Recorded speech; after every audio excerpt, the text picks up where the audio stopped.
At 6:47 a.m. on a Tuesday morning, an HOA Karen committed a $2.3 million error that would result in her spending 8 years in federal prison.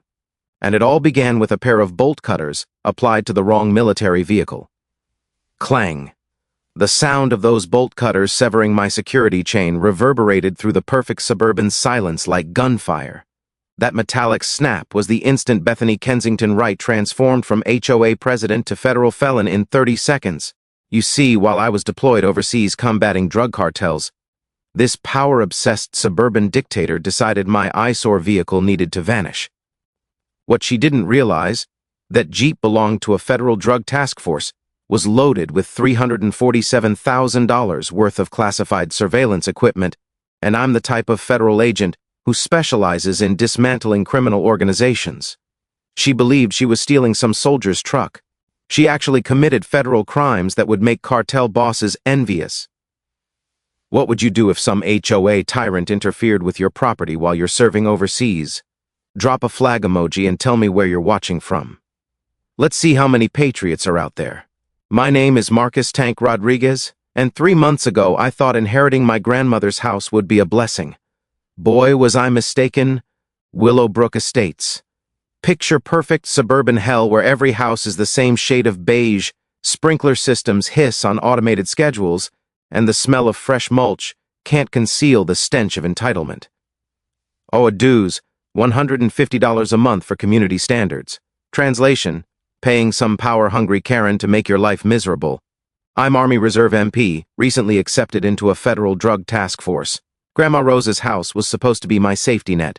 Rent it out during deployment. Build equity. Honor the woman who raised me after my parents died in a car crash when I was 12. That house still carries the scent of her homemade tortillas and vanilla.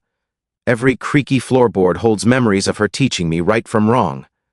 Mijo, she'd say, you stand up to bullies, but you do it the right way. Enter Bethany Wright. Picture a 52-year-old real estate agent who drives a white Lexus SUV and measures grass height with an actual ruler. 7 years as HOA president have transformed her into a suburban dictator.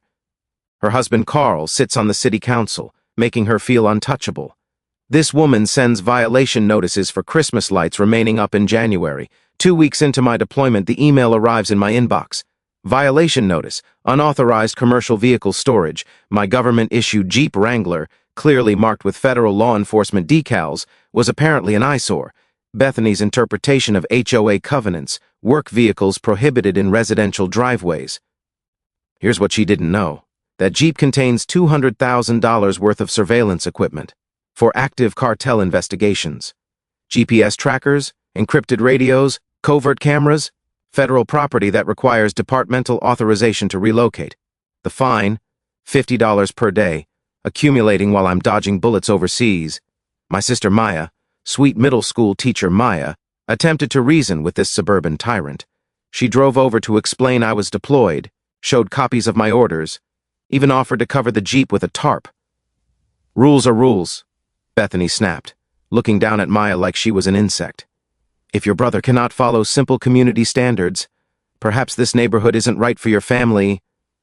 That phone call from Maya still echoes in my head, the sound of her voice breaking as she sat in Grandma's kitchen.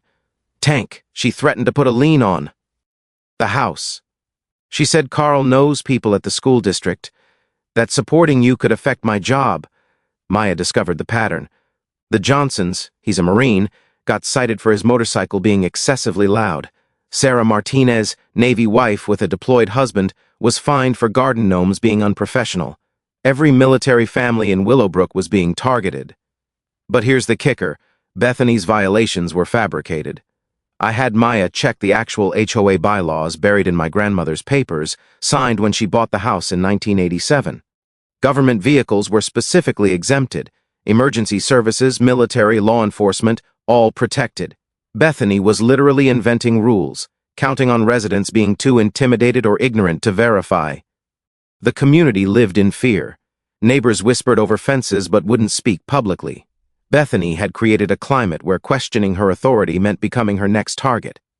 Carl's political connections made opposition seem futile. That's when I realized what I was really dealing with. This wasn't about parking or property values. This was organized harassment of military families by a corrupt HOA board with political protection. The texture of sand between my teeth during that phone call with Maya. The smell of diesel and fierce sweat mixing in 120-degree heat. The sound of my grandmother's voice in my memory. Stand up to bullies, but do it the right way. While I was serving overseas, keeping drugs off American streets, some suburban princess thought she could steal my family's legacy through fabricated fines and intimidation tactics. Bethany Wright had just declared war on the wrong federal agent. She thought she was facing some helpless military family. What she didn't realize was that I specialize in dismantling criminal organizations, and her little HOA racket was about to become my next TA. Takedown. Bethany's next move came 48 hours later, and it was pure suburban warfare. A registered letter hit Maya's mailbox demanding immediate vehicle removal or emergency towing within 24 hours. Not 48 hours, 24. This woman was attempting to steal federal property while I was deployed overseas. The letter, carbon copied to Carl's city council office and the local police, cited immediate health and safety violations and emergency neighborhood degradation. Complete fiction, but wrapped in official letterhead with legal-sounding language designed to intimidate. Maya called me from Grandma's kitchen, and I could hear the panic in her voice, mixing with the familiar creak of those old floorboards. Tank, there's a tow truck circling the block. The driver keeps looking at your Jeep like he's sizing it up. The smell of Grandma's vanilla candles couldn't mask the scent of fear in Maya's voice. This was psychological warfare, suburban style. That's when I unleashed my first counterpunch. I contacted JAG, Judge Advocate General, military lawyers who specialize in devouring constitutional violations for breakfast. Staff Sergeant Patricia Williams took one look at my case file, and her expression shifted from professional interest to righteous fury. Rodriguez, this woman just threatened to steal federal law enforcement property. That's not an HOA violation, that's a federal felony. Here's something most people don't know. The Service Members Civil Relief Act doesn't just protect military personnel from contract disputes. It specifically prohibits harassment of deployed service members' property. But more importantly, my Jeep isn't just my vehicle, it's federal law enforcement equipment owned by the United States government. Williams immediately filed a formal complaint with Base Command, triggering something beautiful. A federal military LIA. ISON review. Suddenly, Bethany's little power trip was on the radar of people with actual authority. But here's where I discovered the real twist, and it made everything personal. Maya started digging through Grandma's old HOA documents, and buried in a stack of meeting minutes from 2019, she found a smoking gun. A letter from Bethany to the City Planning Commission recommending against military housing assistance programs in Willowbrook because transient military populations don't maintain long-term community investment standards. Translation, she'd been trying to keep military families out of our neighborhood for years, the texture of aged paper crumbling between Maya's fingers as she photographed evidence. The sound of her sharp intake of breath when she realized the scope of Bethany's discrimination. Tank. She's been systematically targeting every military family that moves here. The Hendersons got violations for their son's bike being improperly stored. The Washingtons were cited for excessive noise when their baby cried at night. This wasn't random HOA tyranny, this was organized discrimination with political backing. See, Carl had a development deal pending.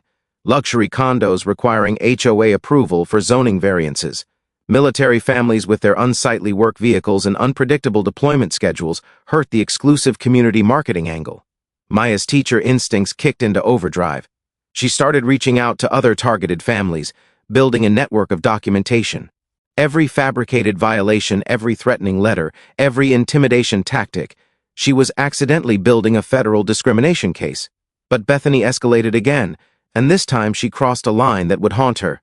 The sound of expensive heels clicking on concrete echoed through Maya's phone as Bethany conducted her own property inspection of Grandma's HOA. She was documenting every detail, photographing my Jeep from multiple angles, measuring distances with a tape measure. Your brother's military service doesn't excuse community non-compliance, she told Maya with that condescending tone that makes you want to introduce entitlement to reality. Perhaps your family should consider whether this neighborhood is appropriate for your lifestyle. Code words for "we don't want your kind here." My counterpunch was swift and devastating. I remotely activated the GPS tracking and security systems in my Jeep, standard equipment for task force operations. The data was beautiful. Bethany had been trespassing on my property 17 times in 3 days, photographing federal law enforcement equipment without authorization. That's not just harassment, that's potential espionage. When my task force supervisor, Captain Sarah Chen, heard that some suburban HOA dictator was surveilling federal drug enforcement equipment and threatening military families, her response was beautifully direct. "Rodriguez, how fast do you want me to make this woman's life complicated?" The federal government was about to introduce Bethany Kensington Wright to consequences she never saw coming. Bethany's next move was pure desperation wrapped in suburban authority, and it nearly destroyed my family. 3 days after my JAG complaint, she hired exec-safe security to patrol community standards compliance. 2 guards in a white SUV with security plastered on the sides, documenting my Jeep every hour like it was a terrorist threat. That wasn't the real problem. The real problem was what they were telling the neighbors. Maya called me in tears, her voice cracking over satellite connection from some godforsaken desert outpost. "Tank, they're saying you're dangerous, that military vehicles in residential areas create security risks. Mrs. Patterson won't make eye contact with me anymore." The sound of Maya's sobs mixing with desert wind through my phone made something cold and hard settle in my chest. These bastards were destroying my family's reputation while I couldn't defend them. My counterpunch had to be surgical, but I was 8,000 miles away with limited communication windows. I contacted Captain Chen during my next authorized call window, explaining how private security was surveilling federal task force equipment. Her response wasn't what I expected, "Rodriguez. This is tricky. If we come in too heavy, we validate their claims that your vehicle is dangerous. We need them to hang themselves." The twist came when I remotely accessed my Jeep's security system. Federal task force vehicles have more surveillance tech than most police stations: motion sensors, infrared cameras, GPS tracking, and automatic photography of anyone within 15 feet. The footage revealed something that made my blood run cold. Bethany wasn't just documenting violations.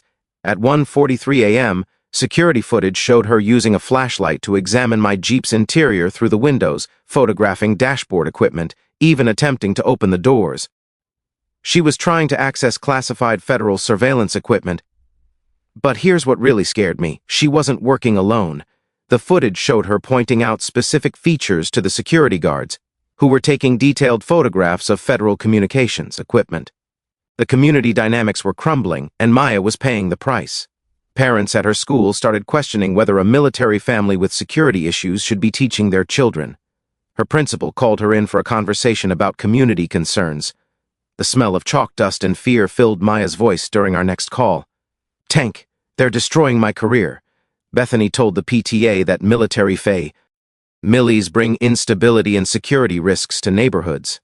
"She's using my job against me." That's when I realized this wasn't just about my property anymore. They were systematically destroying my family's life, and I was helpless to stop it from overseas. The texture of helplessness tastes like sand and rage, sitting in a communication bunker surrounded by the machinery of war, while some suburban terrorist dismantled my sister's life back home. Bethany's security guards escalated by approaching Maya directly. The lead guard, some failed cop with a power complex, cornered her while she was getting groceries. "Ma'am, we need to discuss your brother's military activities," he said, blocking her path to her car. "That vehicle contains equipment that could pose risks to community safety. We need to know what kind of operations he might be running from that house." Maya, bless her teacher instincts, started recording on her phone. "Are you suggesting my brother, who's serving overseas protecting our country, is some kind of threat to American families?" she asked, voice steady despite the tremor I could hear. The guard stepped closer. "Invasion of personal space designed to intimidate. Military personnel sometimes bring home problems.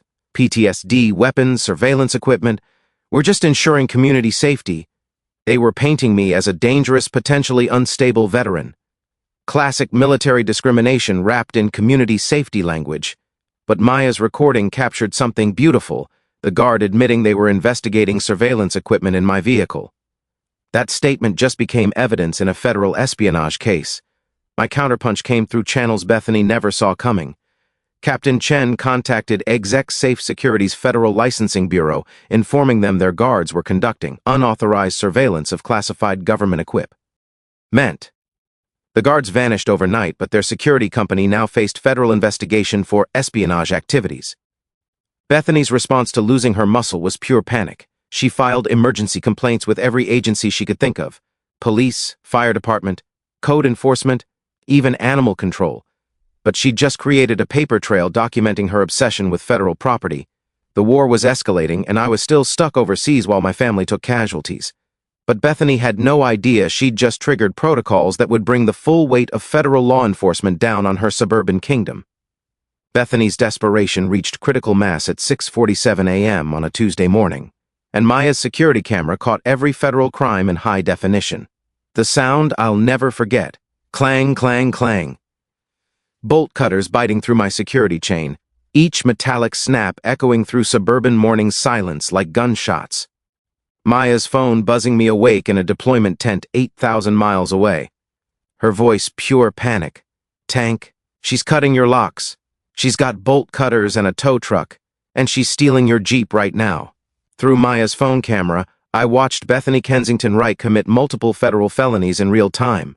Hair disheveled, still in her bathrobe, she'd hired Discount Dave's towing with cash, no paperwork, no questions, and was frantically directing them to load federal law enforcement property onto their flatbed.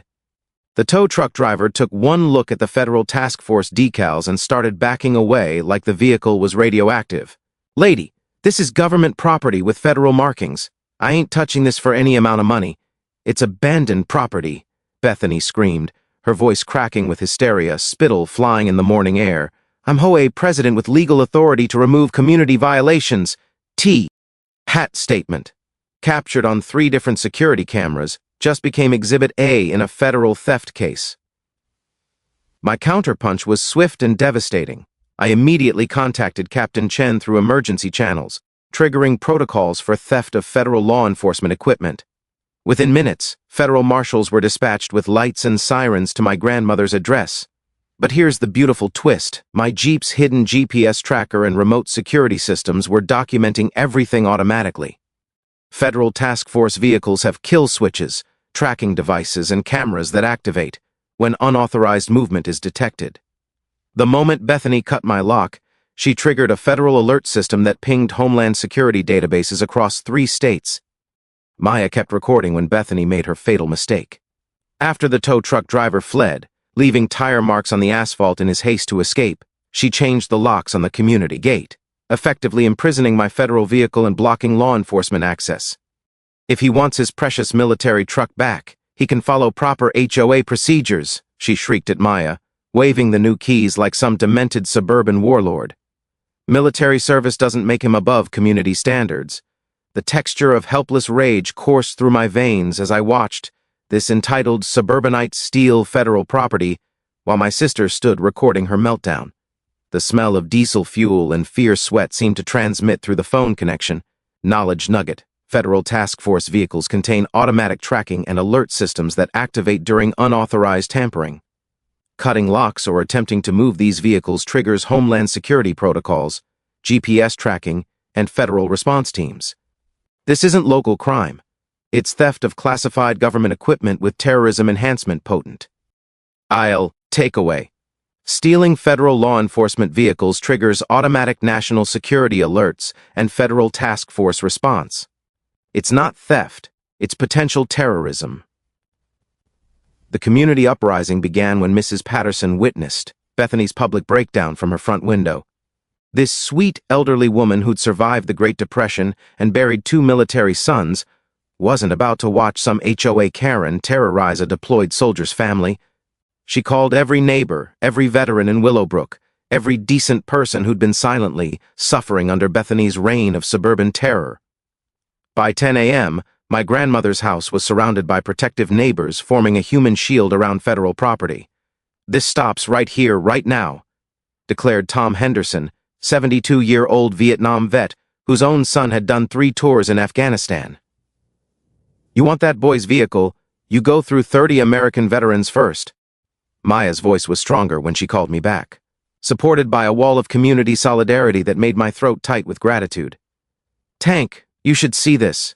The whole neighborhood is here. Mr. Henderson brought his American flag.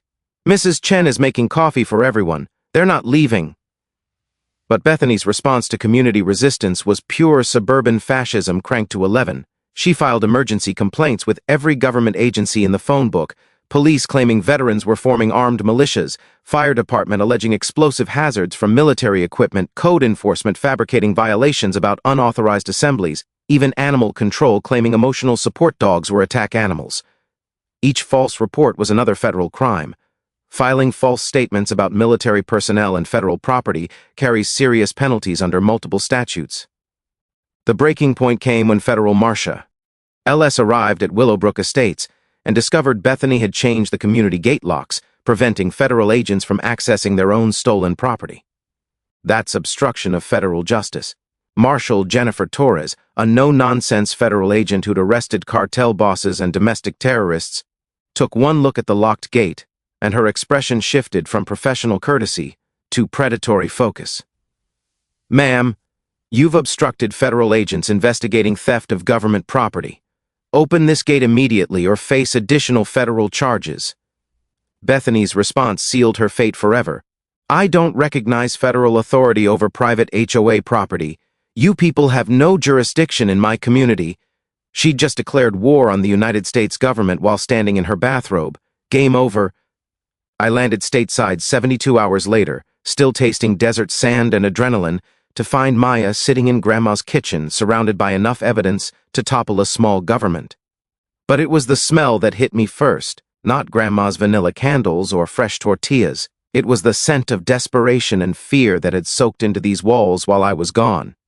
"Tank, you need to see this before the feds get here," Maya said, her hands trembling as she spread documents across Grandma's dining table. "I found something that changes everything." The manila folders contained 5 years of HOA financial records, meeting minutes, and correspondence that Maya had somehow acquired through what she called her teacher network.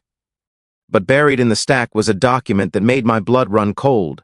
A contract between Kensington Urban Holdings and Eastbrook Development Corporation dated 6 months before I inherited Grandma's house. The subject line read, "Willowbrook Estates Acquisition Strategy, Phase 2 Implementation, Tank." They weren't just harassing military fam. "Elise randomly," Maya whispered, her teacher instincts having transformed her into an accidental detective. They were systematically clearing properties for a massive development deal. The texture of aged paper crumbled between my fingers as I read the details. Carl's company had pre-sold 47 properties in Willowbrook to a national development corporation for luxury condos. Properties they didn't even own yet, including Grandma's house. "Look at the target list," Maya said, pointing to an appendix that made me want to punch something. "Every military family, every elderly resident, every person who couldn't fight back against bureaucratic harassment, all marked for acquisition facilitation. The Hendersons, the Martinez family, Grandma Rosa, all targets in a coordinated campaign to force sales at below-market prices. But here's the revelation that changed everything. Bethany had been forging HOA violations. Maya showed me the original 1987 HOA bylaws, the real ones, not Bethany's fabricated versions. Military vehicles weren't just allowed, they were specifically protected under federal compliance requirements. Tank, she created fake rules and counted on people being too scared or ignorant to check, Maya said, her voice gaining strength. But there's more. The HOA financial records revealed systematic embezzlement. Over 3 years, $184,000 in community funds had been diverted to Carl's development company through fabricated consulting contracts and community improvement projects that never existed. Knowledge nugget: when HOA boards divert community funds to personal businesses without resident approval, it becomes federal mail fraud if any communications cross state lines. The Racketeer Influenced and Corrupt Organizations RICO Act applies when these crimes form a pattern of criminal enterprise affecting interstate commerce. Takeaway: HOA financial fraud. D involving multiple properties and systematic targeting triggers federal RICO prosecution. That's organized crime territory with 20-year sentences. The smell of Maya's fear sweat, mixed with determination, filled the kitchen as she revealed the final piece. "Tank, I think they killed her. She showed me violation notices sent to Grandma during her final hospice weeks. Citations for property maintenance failures and threats of legal action against a dying woman who couldn't even get out of bed." The stress of fighting these fake violations. Her blood pressure spiked every time one arrived. The hospice nurse said she kept asking if we'd lose the house. The sound of my grandmother's voice echoed in my memory. "Mijo, don't let them take our home." I thought she was delirious from medication. She was warning me. Maya's transformation was complete. No longer the scared teacher being bullied by suburban tyrants, she'd become a warrior armed with evidence and righteous fury. "Tank, this isn't about your Jeep anymore. This is about organized crime disguised as community governance. They've been destroying families for profit." The power dynamic hadn't just shifted, it had exploded. Federal prosecutors were about to inherit a RICO case involving fraud, conspiracy, civil rights violations, and elder abuse. But the real revelation, I wasn't fighting for my property anymore. I was fighting for my grandmother's memory and every family they'd destroyed. The war had just become personal in ways Bethany never saw coming. The war room materialized in Grandma's living room within 48 hours, and the irony wasn't lost on me. We were planning the destruction of suburban tyranny in the same space where she used to yell at telenovela villains. Maya had transformed into something I'd never seen before. The scared teacher was gone, replaced by a strategic mastermind coordinating. Between federal agents, veteran networks, and an army of pissed-off neighbors. The smell of serious government business, burnt coffee, stress sweat, and legal documents had replaced Grandma's vanilla candles forever. Captain Chen arrived with 2 federal prosecutors and enough legal firepower to topple a small government. Assistant U.S. Attorney Rebecca Martinez spread Maya's evidence across every surface, shaking her head in amazement. "Rodriguez, I've prosecuted cartel money laundering operations with less documentation than this." That's when she explained, something that made my task force training click into place. Back in my federal crimes course, they taught us about RICO, the Racketeer Influenced and Corrupt Organizations Act. At the time, I thought it was just for mobsters and drug cartels. Turns out, when suburban tyrants engage in systematic fraud and discrimination affecting multiple states, they become federal organized crime. Maya's evidence showed a pattern of criminal enterprise, embezzlement, fraud, civil rights violations, all coordinated between Carl's city council position and Bethany's HOA authority. Interstate commerce was involved through Carl's development deals, which made it federal jurisdiction. The allies gathering in Grandma's living room looked like a resistance movement. Tom Henderson brought his Vietnam vet network, 12 guys who'd survived actual wars and weren't intimidated by suburban corruption. Mrs. Patterson contributed surveillance photos, including shots of Bethany and Carl's midnight meetings in the community center. Maya's teacher union provided something I hadn't expected: media expertise. Educators know how to communicate complex issues to working families, and they'd been waiting for a chance to support military families against discrimination. The sound of Maya's increasingly confident voice coordinating operations filled rooms where Grandma once hummed Mexican lullabies. Watching my little sister command federal agents and community volunteers made something tight in my chest finally relax. The financial warfare strategy was personal for Maya. She'd spent nights going through HOA records, her teacher brain recognizing patterns that reminded her of catching students who cheated on multiple assignments. The systematic embezzlement wasn't just theft, it was a violation of trust that offended her educator instincts. "Tank, remember when Mom used to balance the household budget on this same table?" Maya said, pointing to forensic accountant spreadsheets showing $184,000 in diverted HOA funds. She taught us that stealing from families was the worst kind of crime. Forensic accountant Jennifer Walsh explained how Carl's scheme worked, selling houses to out-of-state developers before forcing current owners to sell. I remembered similar advance fee frauds from my financial crimes training: promise future property, collect money up front, manipulate circumstances to deliver. Maya had discovered email correspondence between Carl and Eastbrook Development discussing displacement timelines for properties they didn't own. The texture of violation was visceral. These people had planned to steal Grandma's house before she even died. The DIY surveillance network combined my military training with neighborhood determination: hidden cameras, coordinated patrols, encrypted communications. Mrs. Patterson's front window became command central, Tom Henderson's garage housed equipment, and Maya's house served as communications hub. The recall election strategy came from Maya's civics teaching experience. She'd always told her students that democracy only works when citizens participate. Now she was proving it. Most people don't realize that HOA boards can be recalled through resident petitions, typically RICO. hiring 25% to 33% of homeowners to trigger special elections. Maya's door-to-door campaign revealed the scope of Bethany's tyranny. The Washingtons had documentation of racial harassment. The Johnsons had records of veteran discrimination. The elderly Kowalskis had been cited for excessive medical equipment noise from their oxygen concentrator.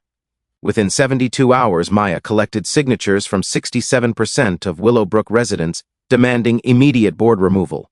The smell of victory was mixing with desert dust still clinging to my uniform. Media strategy leveraged Maya's teacher network connections. Military family harassment stories went viral in veteran communities, generating congressional attention. 3 representatives requested federal briefings on systematic HOA discrimination. The insurance fraud discovery was pure investigative instinct. Maya found claims Bethany filed for property damage caused by my Jeep, damage that never existed. From my task force experience, I knew insurance fraud was federal prosecutors' favorite charge because it's easy to prove and carries serious penalties. Civil rights attorneys joined our coalition after reviewing discrimination patterns. Systematic targeting of military families violated federal fair housing laws. Elder abuse against grandma triggered additional federal protections worth millions in damages. Maya's election as interim HOA president happened by acclamation at an emergency residence meeting. Her first act was freezing all accounts pending federal investigation. Watching her take the gavel in the same community center where Bethany had terrorized families for years, that was justice served cold. The stakes had evolved beyond personal vengeance. This case was becoming a national model for prosecuting HOA corruption, protecting military families, and proving that organized communities could defeat organized crime. But Bethany and Carl had no idea the net was closing around them. Bethany's desperation turned criminal at 3:17 a.m. when Maya's infrared cameras caught her in our backyard, frantically burning HOA financial records behind Grandma's tool shed. The acrid smell of burning paper and lighter fluid drifted through Maya's bedroom window, mixing with the scent of fierce sweat that seemed to follow Bethany everywhere now. She was hunched over a metal trash can like some suburban witch, feeding documents to flames with shaking hands. "Tank, she's destroying evidence in our yard," Maya whispered into her phone, watching through her bedroom window as Bethany fumbled with matches in the darkness. "She's actually burning financial records while under federal investigation." My silent preparation had been building for weeks. Federal surveillance teams were documenting every desperate move, every crime committed in panic. But watching this entitled suburban princess destroy evidence of her own corruption, that was pure poetry.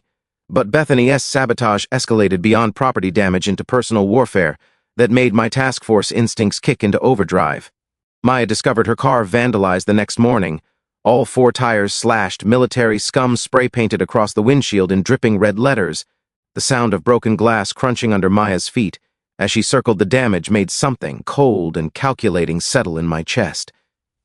The texture of helpless rage was familiar from deployment, watching enemies attack people you can't protect. But this wasn't some foreign battlefield. This was suburban terrorism against my family. My countermove was professionally satisfying. I called Captain Chen, who made one phone call that changed everything. Federal protective detail was assigned to Maya and other witness families, not obvious security, but agents who could blend into Morning Joe, GS, and coffee shop visits. Bethany's surveillance was now being surveilled by people with security clearances and arrest powers. The community response was beautiful.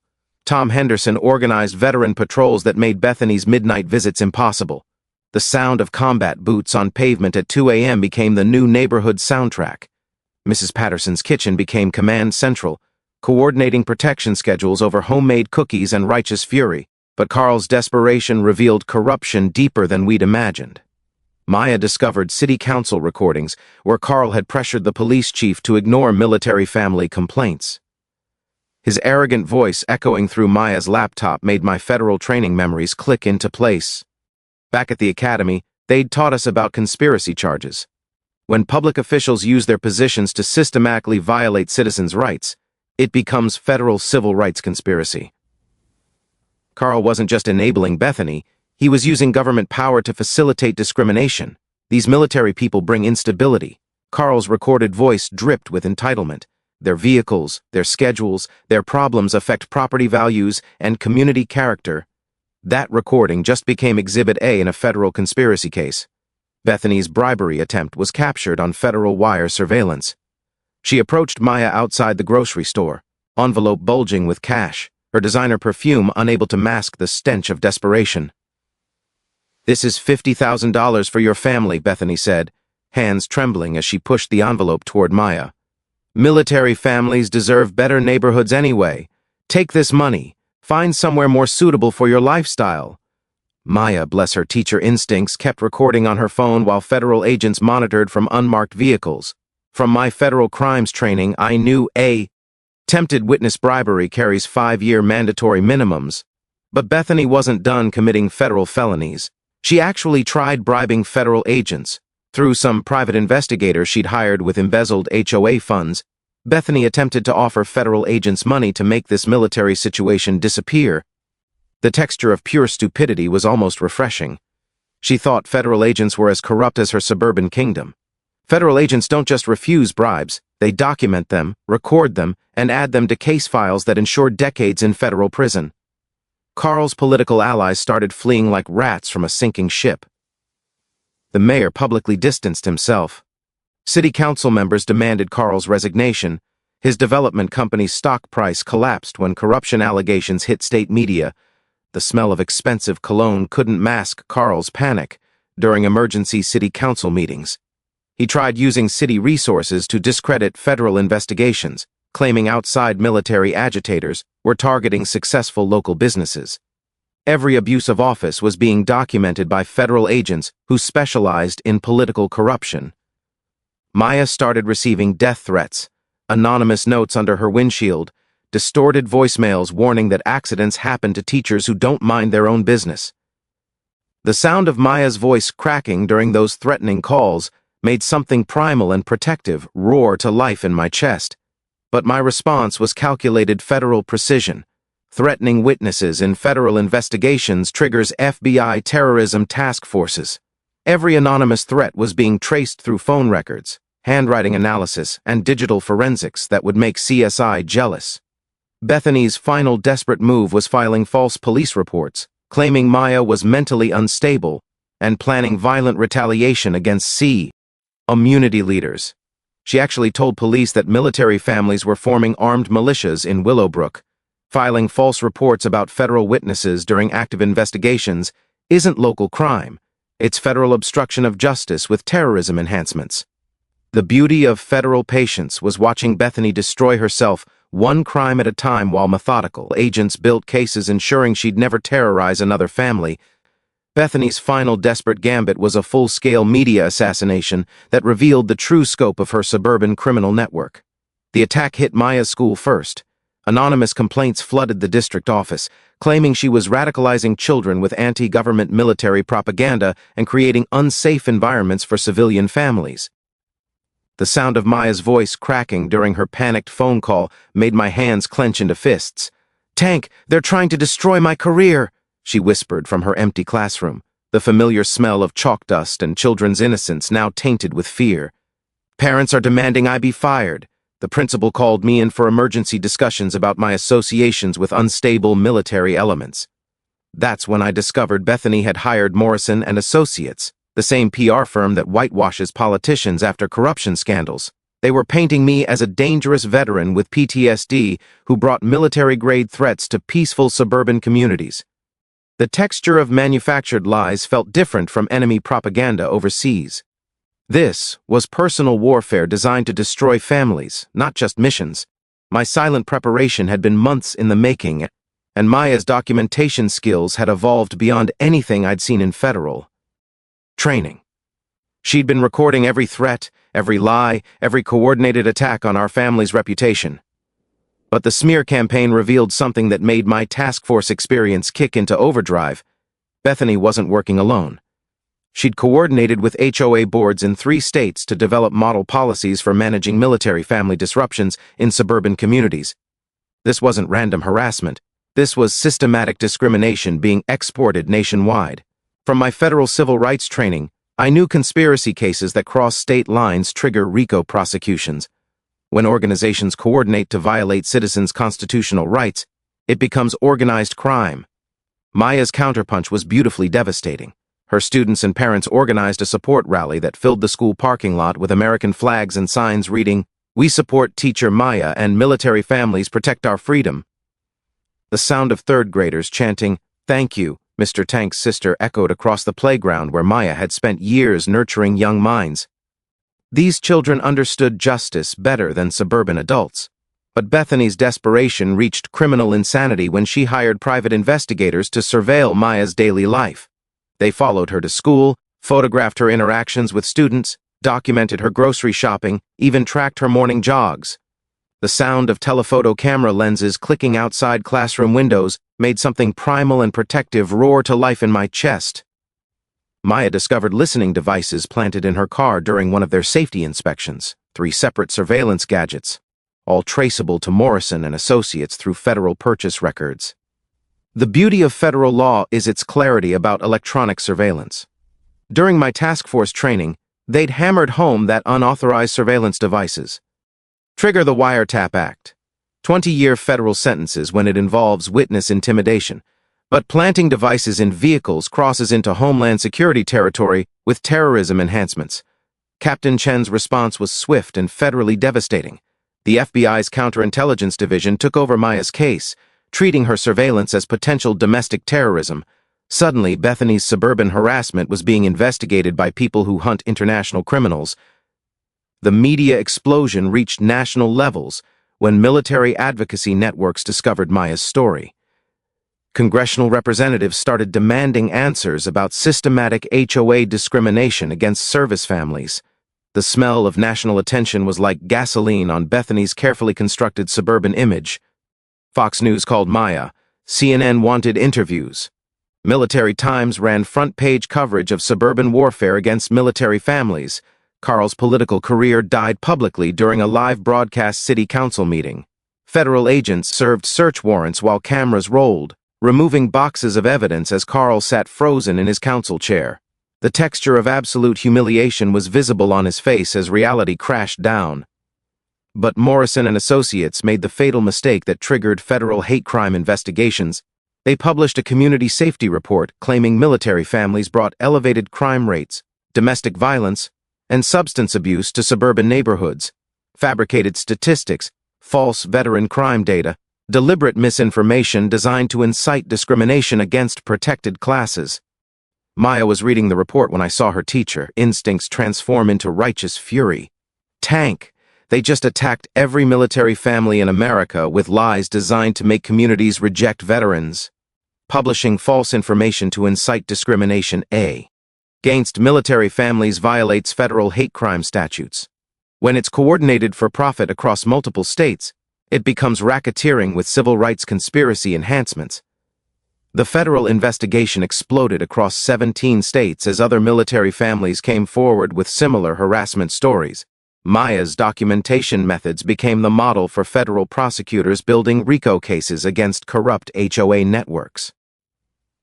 Maya started receiving support emails from military spouses nationwide, sharing stories of fabricated violations, coordinated harassment, and systematic attempts to drive service families from suburban communities. The sound of Maya's increasingly confident voice coordinating with federal attorneys filled rooms where Grandma once told us stories about standing up to bullies. My little sister had evolved from victim to national advocate for military family rights. They thought they were fighting one teacher and one soldier, Maya said, surrounded by federal case files documenting nationwide discrimination patterns. They were actually declaring war on every American family that serves this country.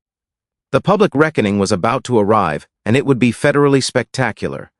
The Willowbrook Estates Community Center had never seen anything like this.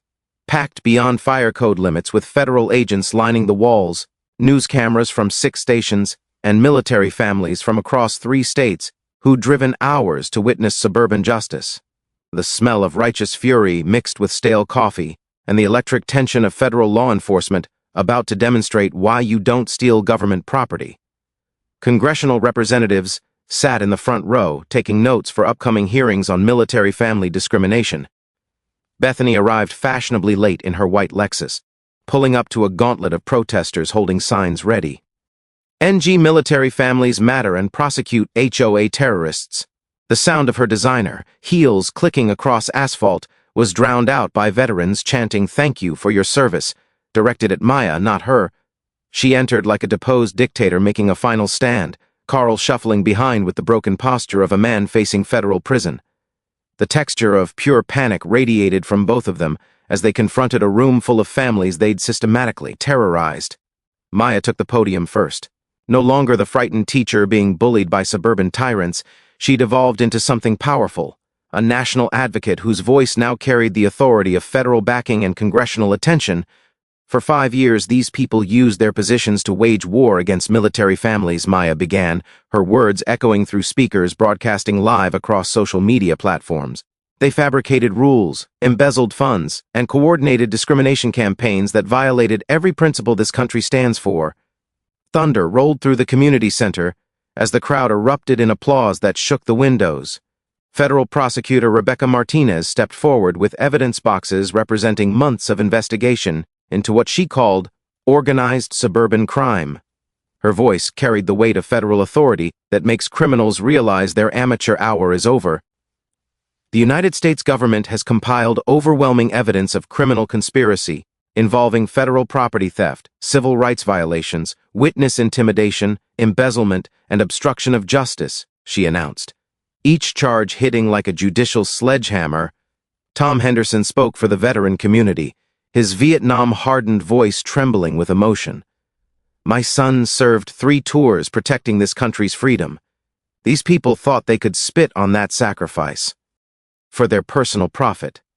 Today, they learned they were wrong, but the mic drop moment belonged to me. I approached the podium feeling Grandma's presence, her voice echoing in my memory.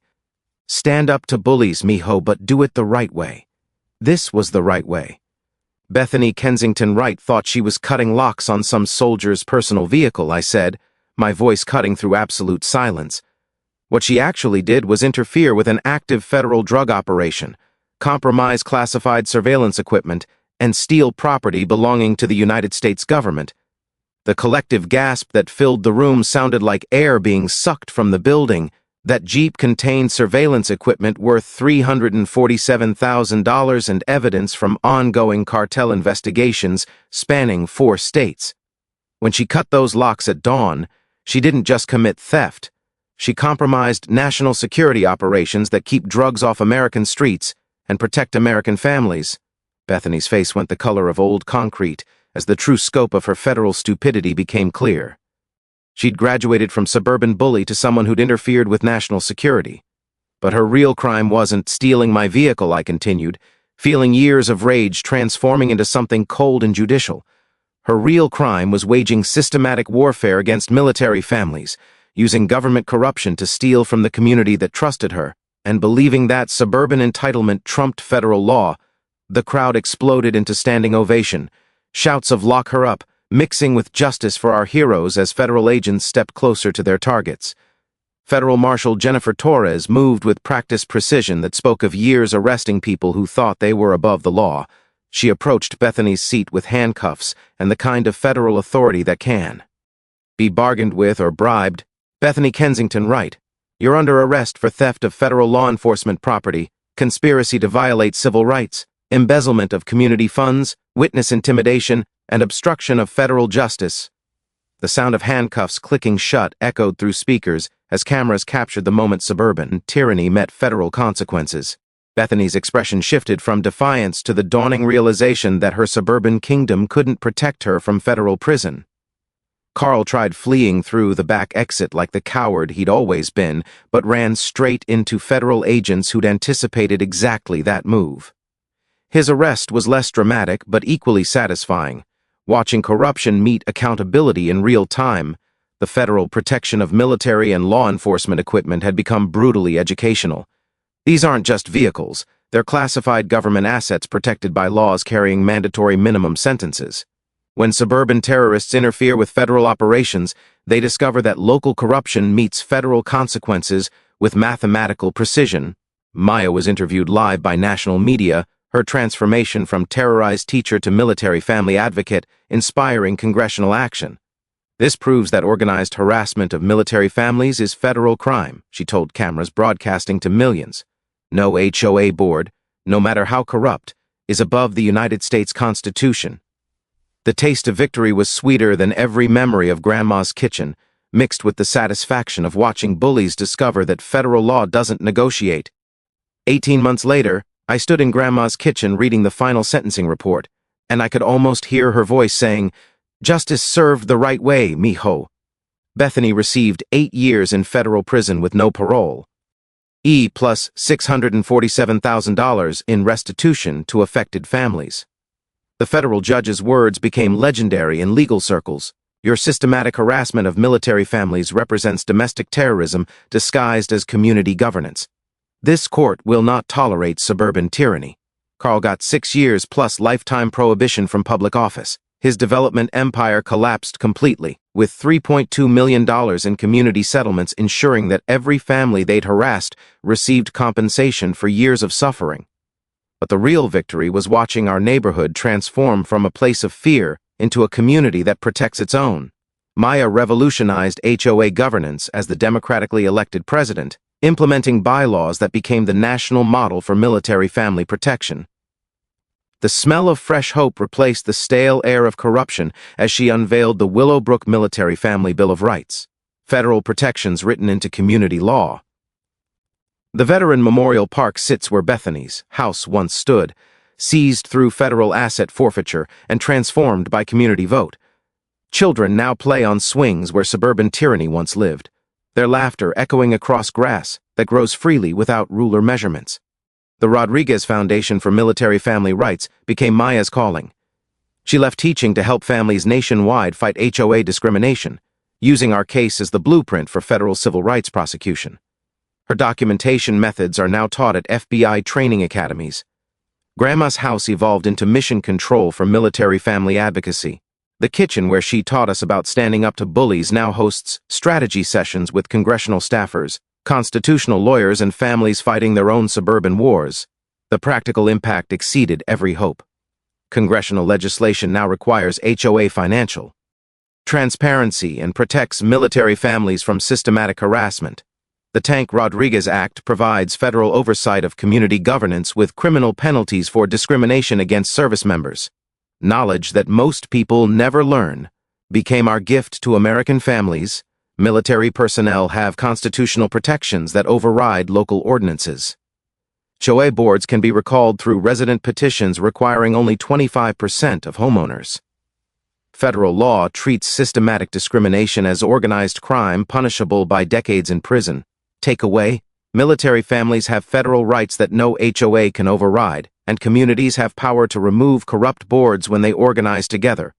The National HOA Corruption Database documented over 400 similar cases since our story went viral, triggering federal investigations that protected thousands of military families from suburban terrorism. Property values in Willowbrook increased 31% after corruption elimination, proving that justice is profitable and ethical governance attracts quality residents. Military families now specifically seek our community, knowing they'll be protected and celebrated. Maya's transformation into a national advocate brought unexpected joy. She married Captain Sarah Chen's brother David, a Navy veteran who moved to Willowbrook because our story proved military families could win against corruption. Their wedding reception filled the community center where we'd watched federal justice delivered live. I found my own happiness with Elena Martinez, the federal prosecutor who'd helped build our case. She transferred to local operations, and we bought the house next to Grandma's. Waking up every morning in the neighborhood we fought to protect feels like victory served daily. The Rodriguez Military Scholarship Fund, created from lawsuit settlements, has sent 23 military children to college. Each graduation ceremony reminds us that one family's courage can transform entire communities and create opportunities for the next generation. Mrs. Patterson, now 91 and still the neighborhood's conscience, cuts the ribbon at every community event. "Your grandmother knew you'd do something special," she tells me during park dedications, her eyes bright with satisfaction. "She just didn't know you'd save the whole neighborhood." The moment that made everything worthwhile came during our first annual Freedom Day celebration. Hundreds of military families gathered in the park where Bethany's tyranny once lived, sharing stories of victory over suburban corruption. The sound of children's laughter mixing with veterans' pride. The The smell of barbecue and freedom filling air once poisoned by fear. The texture of Maya's hand in mine as we watched families gather safely in the community Grandma loved. But my favorite moment happens every morning when I see Old Glory flying over houses where military families live without fear of harassment. This is what victory tastes like: justice served, community healed, and the knowledge that bullies can be defeated when good people organize and fight back. Share your HOA nightmare story in the comments. The Rodriguez Foundation provides free legal assistance to military families fighting suburban discrimination. Subscribe for more stories about defeating corruption through community courage, and hit that notification bell if you believe every veteran deserves a safe home. From all of us here at HOA Exposed, thanks so much for watching today's HOA Karen Meltdown. If you enjoyed seeing neighbors stand their ground and karma catch up, smash that like button, leave a comment with your thoughts, and subscribe so you won't miss the next HOA drama we bring you.